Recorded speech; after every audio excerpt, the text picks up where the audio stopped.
हर हर महादेव। उमापति शिव शंकर भगवान की जय। प्रिय भक्तों, श्रावण मास के शुक्ल पक्ष की तृतीया को श्रावणी तीज कहते हैं, परंतु ज्यादातर लोग इसे हरियाली तीज के नाम से जानते हैं। इस दिन स्त्रियां माता पार्वती और भगवान शिव की पूजा करती हैं। कुंवारी कन्याएं यह व्रत अच्छे पति की कामना से करती हैं। वही सुहागिन महिलाएं अपने पति की लंबी आयु के लिए इस दिन अन्न जल का त्याग करती हैं और भगवान शिव जी पार्वती जी की पूजा आराधना करती हैं। मान्यता है तीज का व्रत सुख सौभाग्य सफलता समृद्धि प्रदान करता है और परिवार में सदा खुशहाली बनाए रखता है। इस दिन महिलाएं निर्जला व्रत रखती हैं। इस व्रत को करवा चौथ से भी कठिन व्रत माना जाता है। बिना भोजन जल के दिन व्यतीत करती हैं तथा दूसरे दिन सुबह स्नान और पूजा के बाद व्रत पूरा करके पारण करने के बाद भोजन ग्रहण करती हैं। इसी वजह से इस व्रत को कठिन व्रत माना जाता है। भविष्य पुराण में देवी पार्वती बताती हैं कि तृतीया तिथि का व्रत उन्होंने बनाया है, जिससे स्त्रियों को सुहाग और सौभाग्य की प्राप्ति होती है। सावन के महीने में तृतीया तिथि को 100 वर्ष की तपस्या के बाद देवी पार्वती ने भगवान शिव को पति के रूप में पाने का वरदान प्राप्त किया था।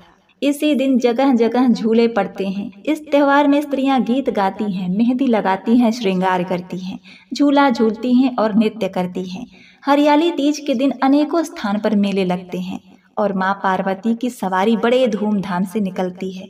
ऐसे में जो स्त्रियां तीज व्रत रखती हैं वे इस महत्वपूर्ण वीडियो को अंत तक जरूर देखें। ज्योतिष की माने तो हरियाली तीज के शुभ अवसर पर इस बार 2025 में कई मंगलकारी संयोग बन रहे हैं। इस योग में शिव और शक्ति की पूजा करने से व्रती को 2 गुना फल मिलेगा। तो आइए जानते हैं हरियाली तीज की सही डेट, शुभ मुहूर्त एवं योग। वैदिक पंचांग के अनुसार सावन मास के शुक्ल पक्ष की तृतीया तिथि 26 जुलाई को रात के 10:41 पर शुरू होगी। वहीं 27 जुलाई को रात के 10:41 पर समाप्त होगी। तो सनातन धर्म में उदया तिथि मान्य है, इसीलिए 27 जुलाई को हरियाली तीज मनाई जाएगी। यह पर्व देश के कई राज्यों में मनाया जाता है। ज्योतिषियों की माने तो सावन मास के शुक्ल पक्ष की तृतीया तिथि पर रवि योग समेत कई अद्भुत संयोग बन रहे हैं। हरियाली तीज पर वरयान योग का संयोग पूरी रात है। वहीं रवि योग का संयोग शाम 4:23 से बन रहा है और फिर रात भर रहने वाला है। सावन मास के शुक्ल पक्ष की तृतीया तिथि यानी हरियाली अमावस्या पर मघा और पूर्वा फाल्गुनी नक्षत्र का संयोग है। मघा नक्षत्र का संयोग शाम के 4:23 तक है। उसके बाद पूर्वा फाल्गुनी नक्षत्र का संयोग बनेगा। इस योग में भगवान शिव की पूजा करने से साधक के जीवन में खुशियों का आगमन होता है। इस दिन ब्रह्म मुहूर्त का समय रहेगा सुबह के 4:17 से लेकर 4:58 तक और सूर्योदय होगा सुबह के 5:40 पर। सूर्यास्त का समय है शाम के 7:15 पर। इस बार विजय मुहूर्त का समय है दोपहर के 2:43 से लेकर 3:38 तक। शाम को पूजा का शुभ समय रहेगा जो कि गोधूली बेला है। वह समय रहेगा शाम के 7:15 से लेकर 7:36 तक। इस दौरान आप शाम को पूजा विधि विधान से कर सकती हैं। इस व्रत के महिमा को आप इस प्रकार से समझें। शिव जी ने पार्वती जी को उनके पूर्व जन्म का स्मरण कराने के लिए तीज की कथा सुनाई। शिव जी कहते हैं, हे पार्वती, तुमने हिमालय पर मुझे वर के रूप में पाने के लिए घोर तप किया था। अन्न जल त्याग पत्ते खाएं, सर्दी गर्मी बरसात में कष्ट सहें। तुम्हारे पिता दुखी थे।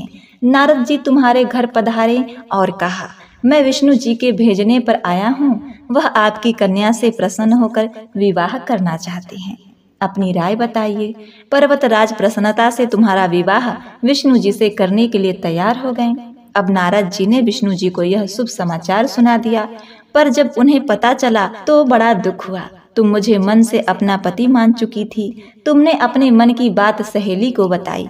सहेली ने तुम्हें एक ऐसे घने वन में छुपा दिया जहाँ तुम्हारे पिता नहीं पहुँच सकते थे।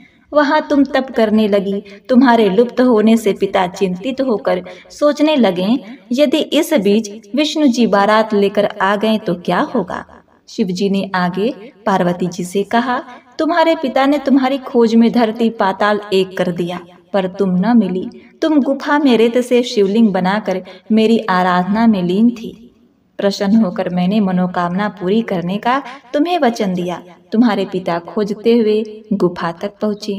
तुमने बताया कि अधिकांश जीवन शिव जी को पति रूप में पाने के लिए तप में बिताया है। आज तप सफल रहा। शिव जी ने मेरा वरण कर लिया है। मैं आपके साथ एक ही शर्त पर घर चलूंगी, यदि आप मेरा विवाह शिव जी से करने को राजी हो। पर्वतराज मान गए। बाद में विधि विधान के साथ हमारा विवाह किया। हे पार्वती, तुमने जो कठोर व्रत किया था उसी के फलस्वरूप तुम्हारा विवाह हो सका। इस व्रत को निष्ठा से करने वाली स्त्री को मैं मनोवांछित फल देता हूँ। उसे तुम जैसा अचल सुहाग का वरदान प्राप्त होता है। इस दिन आप भगवान शिव और माँ गौरा को प्रसन्न करने के लिए इस मंत्र का जाप करें। गण गौरी शंकरा अर्धांगिनी यथा तत्व शंकर प्रिया, माँ कुरु कल्याणी कांता कांता सुदुर्लभाम। या फिर इस मंत्र का जाप करें, ओम उमा महेश्वराभ्याम नमः। इस मंत्र से भगवान शिव तथा माँ पार्वती प्रसन्न होकर तत्काल अपने भक्तों को इच्छित वर प्रदान करते हैं। इस दिन आप पूजा सामग्री में शिव जी के लिए भस्म, बेलपत्र, धतूरा, भांग, शमी पत्र, कच्चा सूत, जनेऊ, सफेद फूल, श्रीफल, गंगा जल, पंचामृत में दूध, दही, शहद, घी, चीनी, कपूर, अबीर, गुलाल, चंदन आदि रख लें। माता पार्वती के लिए हरी साड़ी, चुनरी, सिंदूर, कुमकुम, बिंदी, चूड़ियां, बिछुआ, महावर, कंघी, नथ, नेल पॉलिश, इत्र और 16 श्रृंगार की अन्य सामग्री।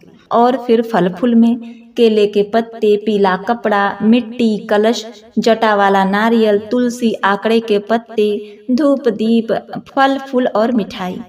प्रिय भक्तों, परंपरा के अनुसार सुहागिन महिलाएं इस दिन मायके से आए वस्त्र और श्रृंगार का उपयोग करती हैं। इससे भावात्मक जुड़ाव भी बना रहता है और पूजा का पुण्य भी बढ़ता है। यह पर्व सिर्फ धार्मिक नहीं बल्कि सामाजिक और सांस्कृतिक रूप से महत्वपूर्ण है। महिलाएं इस दिन समूह में मिलकर झूले झूलती हैं, लोकगीत गाती हैं और एक दूसरे को उपहार देती हैं। यह तीज शिव और पार्वती के पुनर्मिलन का प्रतीक मानी जाती है। यह मान्यता है कि इस दिन माता पार्वती ने कठोर तप कर शिव जी को पति रूप में प्राप्त किया। तो इस हरियाली तीज वाले दिन आप सुबह ब्रह्म मुहूर्त में स्नान कर शुद्ध वस्त्र धारण करें। सुहागिन महिलाएं हरे रंग की साड़ी पहने, संपूर्ण 16 श्रृंगार करें। पूजा के लिए एक साफ चौकी पर पीले रंग का कपड़ा बिछाएं। उस पर भगवान शिव, माता पार्वती और भगवान गणेश जी की मिट्टी में रेत मिली प्रतिमा बनाकर स्थापित करें। सबसे पहले गणेश जी की पूजा करें, फिर शिव पार्वती जी की। हरियाली तीज की कथा सुने और अंत में आरती कर पूजा संपन्न करें। महिलाएं इस दिन ब्रह्मचर्य का पालन करती हैं और रात भर जागरण भी करती हैं। पूजा के बाद पति और घर के बड़ों का आशीर्वाद लेना शुभ माना जाता है। तो प्रिय भक्तों, यह थी इस बार की 2025 में हरियाली तीज की संपूर्ण जानकारी। यदि आपको ये जानकारी अच्छी लगी तो वीडियो को लाइक करके कमेंट में हर हर महादेव जरूर लिखें। भगवान भोलेनाथ की कृपा से आप सभी की मनोकामनाएं पूर्ण हो। मिलते हैं नेक्स्ट वीडियो में, तब तक